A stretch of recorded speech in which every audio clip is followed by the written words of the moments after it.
चलो भाई, देखो अब मैं क्या करता हूँ। हेलो बच्चों, welcome to my YouTube channel accountancy with Sanjeev Sinha sir, जिसमें मैं आप लोगों को के लिए आज अकाउंटेंसी के क्लास 11th के बेसिक अकाउंटिंग टर्म्स के बारे में बतलाने वाला हूँ, जो कि आपके लिए बहुत ही ज़रूरी है और बिना इसके आप अकाउंटेंसी कभी भी ठीक ढंग से सीख नहीं पाएंगे। जैसा कि आप जानते हैं कि अकाउंटेंसी एक नया सब्जेक्ट प्रत्येक 11 वाले बच्चों के लिए होता है। आप लोगों ने साइंस के बहुत सारे सब्जेक्टों को पढ़ा होगा, जैसे फिजिक्स, केमिस्ट्री, बायोलॉजी। आपने इंग्लिश पढ़ा, आपने हिंदी पढ़ा, लेकिन आप अकाउंटेंसी के कुछ भी भाग को अभी तक नहीं जानते होंगे, अभी तक नहीं समझते होंगे। इसलिए अगर आप लोगों को अकाउंटेंसी ठीक ढंग से समझना है तो अकाउंटेंसी समझने के लिए कुछ बेसिक अकाउंटिंग टर्म्स को समझना बहुत ही ज़रूरी है। तो मैं आज सबसे पहले आप लोगों से बेसिक अकाउंटिंग टर्म्स पर चर्चा करने वाला हूं, जो प्रत्येक बच्चों को जानना ज़रूरी है। और ख़ास करके जब ऑब्जेक्टिव का एग्ज़ामिनेशन होगा, जब आपका 11th का एग्ज़ामिनेशन जो कि ऑब्जेक्टिव में होता है, तो उसमें बेसिक अकाउंटिंग टर्म्स का बहुत ही ज़्यादा क्वेश्चन, करीब करीब 4 से 6 नंबर का क्वेश्चन आ सकता है। तो इस चैप्टर को पढ़ने से आपको 2 फ़ायदे मिलने वाले हैं। पहला फ़ायदा ये मिलने वाला है कि आपका बेसिक मजबूत हो जाएगा, और दूसरा फ़ायदा आपको ये मिलने वाला है कि आपका 6 से 8 नंबर तक इस चैप्टर से क्लियर हो जाएगा। सो प्रत्येक 11th के बच्चों को स्टार्टिंग में इन शब्दों के बारे में जानना ज़रूरी है। जैसे सबसे पहले मैं चर्चा कर रहा हूँ जिस शब्द के बारे में, उसका नाम है एसेट्स। एसेट्स को हिंदी में संपत्ति के नाम से जाना जाता है। संपत्ति, अगर आप लोगों से कोई पूछे कि संपत्ति किसे कहते हैं, तो आप कहिएगा कि मेरा घर मेरा संपत्ति है, मेरा ज़मीन मेरा संपत्ति है। लेकिन आप लोगों से मेरा एक सवाल ये होता है कि क्यों घर को, ज़मीन को, पैसे को संपत्तियों के नाम से जाना जाता है?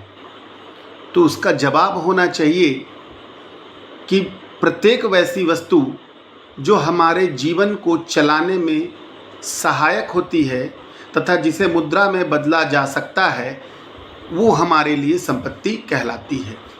तो संपत्तियां होने के लिए सबसे पहले उसे मुद्रा में बदलना आवश्यक है, और उसके साथ साथ उस पर आपका स्वामित्व होना जरूरी है।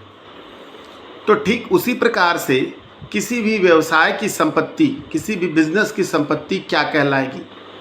तो प्रत्येक वैसी वस्तु जिस पर एक बिजनेस का स्वामित्व होता है, मालिकाना हक होता है, संपत्तियों के नाम से जानी जाती है।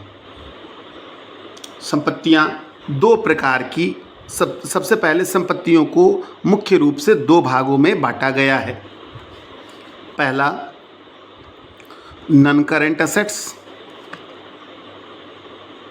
और दूसरा करेंट एसेट्स।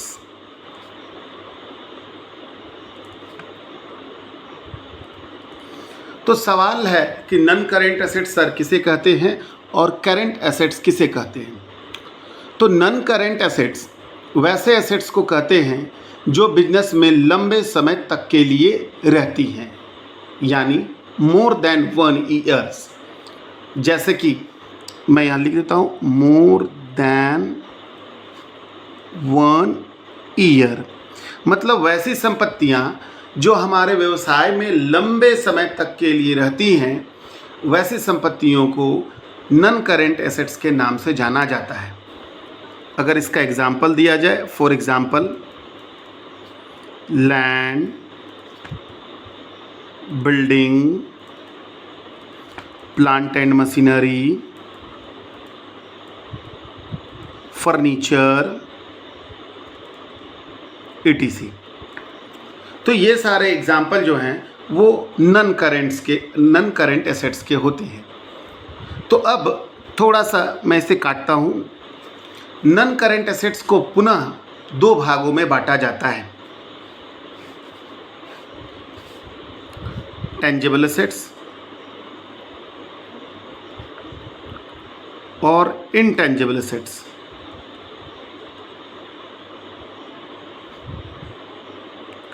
टेंजिबल एसेट्स और इनटेंजिबल एसेट्स। तो सबसे पहले फिर से मैं एक बार चलता हूँ non current assets. Non current assets मतलब वैसा एसेट्स जिन्हें कि बिजनेस में लंबे समय तक के लिए रखा जाता हो, यानी मैंने यहाँ पर लिखा भी है मोर देन 1 ईयर, या दूसरे शब्दों में हम कह सकते हैं कि वैसी संपत्तियाँ जिन्हें 1 साल के भीतर कैश में कन्वर्ट नहीं किया जाता हो तथा जो व्यवसाय को लंबे समय तक चलाने में क्या करती हों, मदद करती हों, नन करेंट एसेट्स के नाम से जाना जाएगा। नन करेंट एसेट्स को साधारण भाषा में हम लोग फिक्स एसेट्स के नाम से भी जानते हैं। ठीक है, जैसे अब आ जाओ लैंड। लैंड मतलब होता है भूमि, ज़मीन। जानते हो आप कि ज़मीन एक बार खरीद लिया गया तो वर्षों तक होता है, बिल्डिंग एक बार बना लिया गया वर्षों तक होता है, प्लांट एंड मशीनरी, मशीन्स वगैरह वर्षों तक होता है, फर्नीचर वर्षों तक होता है। तो ये सारा एक उदाहरण किसका है? नन करेंट एसेट्स का है। ठीक उसी प्रकार से हमने ये भी बताया कि non current assets is also divided into 2 parts, tangible assets and intangible assets. Tangible assets जिसको हम लोग हिंदी में मूर्त संपत्ति कहते हैं, और इनटेंजिबल एसेट्स जिसको अमूर्त संपत्ति के नाम से जाना जाता है। टेंजिबल एसेट्स मूर्त जिसको देखा जा सकता हो, जिसको छुआ जा सकता हो, यानी जिसका फिजिकल एग्जिस्टेंस होता है, वैसी सारी संपत्तियों को टेंजिबल एसेट्स के नाम से जाना जाता है। जबकि इनटेंजिबल एसेट्स यानी अमूर्त संपत्ति वैसी संपत्तियों को कहा जाता है जिन्हें देखना तथा छूना संभव नहीं होता है। ठीक है, अब सवाल ये खड़ा होता है कि सर टेंजिबल एसेट्स का क्या उदाहरण होगा और इनटेंजिबल एसेट्स का क्या उदाहरण होगा। मैं पुनः आपसे एक बार बतलाना आपको चाहता हूँ कि टेंजिबल एसेट्स वैसे एसेट्स को कहते हैं जो कि जिसे कि देखा जा सकता हो, छुआ जा सकता हो, महसूस किया जा सकता हो। जबकि इनटेंजिबल एसेट्स वैसे एसेट्स को कहते हैं जिन्हें देखना तथा छूना संभव नहीं है। अब पुनः एक बार टेंजिबल एसेट्स की ओर चलते हैं। तो टेंजिबल एसेट्स को मैं कहूँगा हार्डवेयर और इनटेंजिबल एसेट्स को मैं कहूँगा सॉफ्टवेयर। आप लोगों ने कंप्यूटर पढ़ा होगा, स्कूल में भी कंप्यूटर की जानकारी दी जाती है, तो उसमें आप लोगों को हार्डवेयर एंड सॉफ्टवेयर के बारे में बतलाया गया होगा। हार्डवेयर के बारे में बतलाया जाता है कि we can touch and feel hardware, but software we can not touch and feel software, but without software a computer can not work. ठीक उसी प्रकार से जब तक एक व्यवसाय में टेंजिबल एसेट्स और इनटेंजिबल एसेट्स दोनों नहीं होंगे तब तक किसी व्यवसाय की कल्पना की ही नहीं जा सकती। टेंजिबल एसेट्स के उदाहरण तो आपको बहुत अच्छे अच्छे मिल जाएंगे। लैंड है, बिल्डिंग है, प्लांट एंड मशीनरी है, ये सारा उदाहरण आपका टेंजिबल एसेट्स का होगा। बट इनटेंजिबल एसेट्स वैसे एसेट्स को कहेंगे जिन्हें देखा तथा छुआ नहीं जा सकता, जैसे गुडविल, जैसे कॉपीराइट, जैसे पेटेंट। अब यहाँ पर एक सवाल, सर गुडविल का मतलब क्या होता है? तो गुडविल को हिंदी में हम लोग कहते हैं ख्याति। ख्याति का मतलब नाम। गुडविल 2 शब्दों से मिलकर बना है, गुड और विल। गुड का मतलब अच्छा और विल का मतलब व्यवहार। यानी अगर एक व्यापारी अपने व्यवसाय में अच्छा व्यवहार करता है, अच्छा कार्य करता है, तो उसका व्यवसाय अन्य व्यवसायों से अधिक लाभ कमाने में सक्षम हो जाता है। इसे ही गुडविल के नाम से जाना जाता है। मैं एक उदाहरण देना चाहूँगा टाटा कंपनी के बारे में।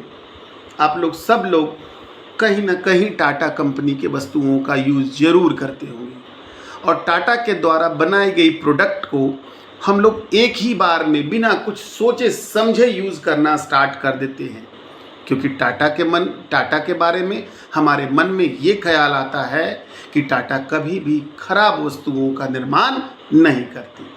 तो यही विश्वास गुडविल के नाम से जाना जाता है, ख्याति के नाम से जाना जाता है, जिसे देखा तो जा नहीं सकता, जिसे छुआ तो जा नहीं सकता, लेकिन इसके बिना व्यवसाय की कल्पना नहीं की जा सकती। ठीक उसी प्रकार से कॉपीराइट का मतलब कॉपी करने का अधिकार।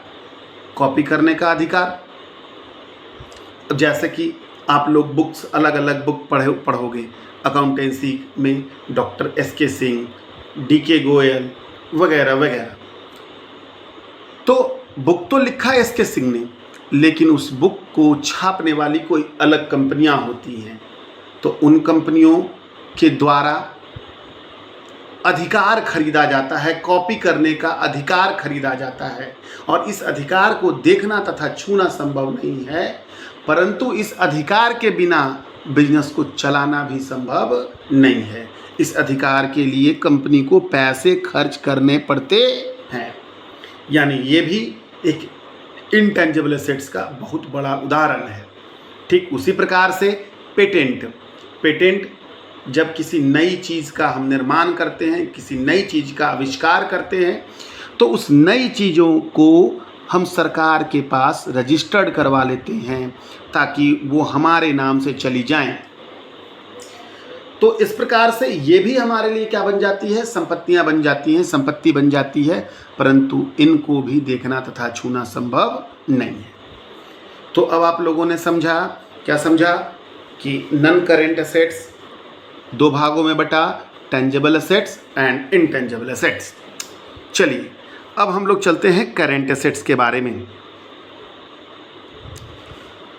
तो करेंट एसेट्स का मतलब होता है चालू संपत्ति।